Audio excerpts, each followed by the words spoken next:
Akkam jirtu abdiidha miiltota kira channel keenya subscribe gochuun hin dagatiin. As keessatti wanti nuun ilaallu timingidha jechuudha. Timingin JavaScript keessatti maal fakkaata seerudha jechuudha. Timing jechuun yeroo manaa booddee waan akkasiinaaf godhe yookaan yeroo manaatiin waan akkasiinaaf godhe yaada jedhudha jechuudha. Kana jechuun yeroo laatamaa fi yeroo sana keessatti hojii performii ta'u tokkotu jira jechuudha. Haala kanaa jechuudha. Kanaaf iyyuu akka fakkeenyaatti tokko hojjennee wajjin ilaalla jechuudha. Bakka kanatti dhufnee maal goona batanii tokko uumna jechuudha. Batanii kana keessatti gaa bataniin kun yeroo kilikii ta'utti on click jechuudha. Set time out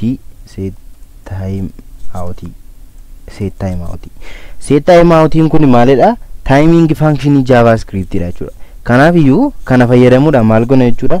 Yeroo manaa booddee waan akkasiinaaf godhiidha jechuudha. Yeroon kun ga'eennaani kana naaf goota akka jechuuti jechuudha as keessatti. Kanaaf iyyuu as keessatti maaltu wanti dabalamuu qabu maalidha? Yeroo sanaa fi wanta inni hojjetudha jechuudha. Kanaaf iyyuu bakka kanatti amma maalin jedha jechuudha? Functioning koolii godha jechuudha. Functioning nagaa kan jedhuun koolii godha jechuudha. Functionii dhagaa kun wanti sun hubachuu qabdan. Functionii yeroo baay'ee haala kanaan garuu as keessatti kanan fayyadamnu jechuudha. Mallattoo ammattuu kana hin fayyadamnu jechuudha. Functionii kana erga goone booddee immoo maalidha sa'aatii hammamii booddeedha immoo functioning kun kan inni hojii san hojjetu jechuudha. Jechuun daqiiqaa 10 booddee waan akkasiinaaf godhi jechuudhaani haalatti mannuudha jechuudha wanti kun. Kanaaf iyyuu nagaa kan jedhu yookaan functioning kun kan inni execute ta'u sekondii meeqa booddeedha kan jedhu immoo bakka kanatti keenya jechuudha. Bakka kanatti yeroo keenya immoo maaliin keenya miilii sekondiidhaan keenya jechuudha. Miilii sekondiin 1000 immoo sekondii tokkodha jechuudha. Amma kanaaf iyyuu as keessatti ani maalin barbaade sekondii 5 booddee akka inni hojii isaan hojjetudha jechuudha wanti barbaade. Kanaaf iyyuu sekondii 5 booddee maal ta'a jechuudha wanti suni hojii isaa ni hojjeta jechuudha yookaan immoo wanta gochuudha qabu hojjeta jechuudha. Kanaaf iyyuu maqaa batanichaa maalin jedha akkamiin jedha fakkeenyaaf akkam jedhee dhumanii kaa jechuudha. Batan godhee nan cufaa jechuudha. Amma gaas keessatti maalidha? Set time out ishin jettu kun gabaabaatti batanii tokko jira. Bataniin kun immoo yeroo kilikii ta'utti wanta raawwatamutu jira jechuudha. Yeroo kilikii ta'utti immoo maalidha? Yeroo eegamutu jira yookaan immoo time outiin suni amma inni taayimiin sun ga'utti wanta eegutu jira jechuudha. Taayimiin sun immoo ammamidha? Sekondii 5 jechuun immoo miilii sekondii 5,000 jechuudha. Sekondii 5 eegaa kana booddee immoo wanta raawwatamu maalidha? Nagaa kan jedhu functionidha jechuudha. Functionii kana ganaa create goona jechuudha. Kanaaf iyyuu yeroo akkam bataniin kun kilikii taasutti maal ta'a jechuudha? Functionii sanatti execute ta'a jechuudha. Amma batanichi kun dhufeera jechuudha. Yoon kilikii godhe wanti tokko yoo hin jiru jechuudha. Sababiin isaa functionii sun maal hin taane hin raawwatamne yookaan immoo koodiin isaa hin barroofne jechuudha. Kanaaf iyyuu gara JavaScripttiin deebi'a. Asitti deebi'een as keessatti dhufeen functionicha barreessaa jechuudha.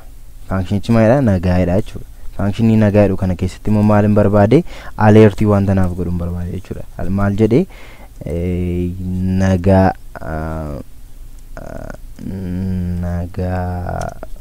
bultanii kan jedhu fakkeenyaaf nagaa bultanii kan jedhuuni gochuu barbaade jechuudha. Kana jechuun sekondii batanii sana kilikii godhe sekondii 5 booddee maal jennaan jechuudha. Wanti pop up naaf ta'u nagaa bultanii jecha jedhudha jechuudha. Kanaaf iyyuu mee akka fakkeenyaatiin ilaalla. Jalqaba irratti refresh goona kana booddee batanicha maal goona kilikii goona jechuudha. Kilikii goona 1 2 3 4 5 ta'eera jechuudha. Fakkeenyaaf irra deebiin waan isaa refresh godheen 1 2 3 4 5 ta'eera jechuudha. Sekondii 5 booddee maal ta'a jechuudha? Akka kana ta'a jechuudha. Kun egaa si'a tokko qofa raawwata jechuudha. Batanii sanatti bu'amee sekondii 5 booddee maal ta'a jechuudha? Wanta pop up naaf ta'utu jira jechuudha. Wanti pop up naaf ta'u sun immoo maalidha? Nagaa bultanii kan jedhudha jechuudha. Kanadha jechuudha. Fakkeenyaaf taayimingiin kanneen biroos jiru jechuudha. Akka fakkeenyaatti taayimingii kanneen biroo fudhachuudhaaf maalidha? Set intervalidha jechuudha. Fakkeenyaaf interval jechuun yeroo manaa booddee waan akkasii godhe jechuudha. Fakkeenyaaf bakka kanatti maal jira? Set time out kana gara intervaliitti jijjiira. Set intervaliitti jijjiira jechuudha. Kana booddee sekondii meeqa booddee ta'u? Sekondii 2 booddee ta'u jechuudha. Sekondii batanichi kilikii ta'e wanti pop up ta'u sekondii 2 jechuudha kan inni dhufe mul'atu jechuudha. Kana jechuun nagaa bultanii jechuu jettu kun maal taate jechuudha? Sekondii 2 jechuudha. Amma yoomiitti itti fufee mataa jechuudha. Fakkeenyaaf refresh godheera. Batanii kana kilikiin godha jechuudha. Kana booddee maal hin jedha? Nan eega. Sekondii 2 booddee nagaa bultaniidha. Okay hin jedha. amma sekendii lama booddee nagaa bultanidha.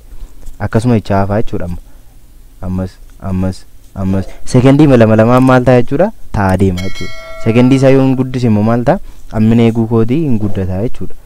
Kanaafiyyuu haala kanaanidha jechuudha wanti nuun goon. Fakkeenyaaf sekendii isaa kana gara meeqaatti hin godha gara sekendii 5tti man deebisee guddisaa refreshin godha. Egaa sekendii 5 sababii ta'eef yeroon kilikii godhu sekendii 5 booddee ammas maal ta'a isuma sanatu waan ta'a jechuudha. Akkam 1 2 3 4 5 ta'e okay hin jedha. Amma sekendii 5 booddee maal jedha jechuudha ammas deebi'ee nagaa bultanii jedha jechuudha. Ammas okay hin jedha. Ammas akkasuma jecha hafaa jechuudha. Kanaafiyyuu haala kanaanis yeroo bataniin tokko kilikii ta'e jedhu wantoota taayimiingii akkasii fayyadamne wantoota garaagaraa raawwachuu ni dandeenya jechuudha. Gabaabaatti kana fakkaata ture. Kutaa itti aanu wal arginaa yaadaaf qeeqa qabdan koomentii gubbaa nuuf ka'aa. Galatoomaa.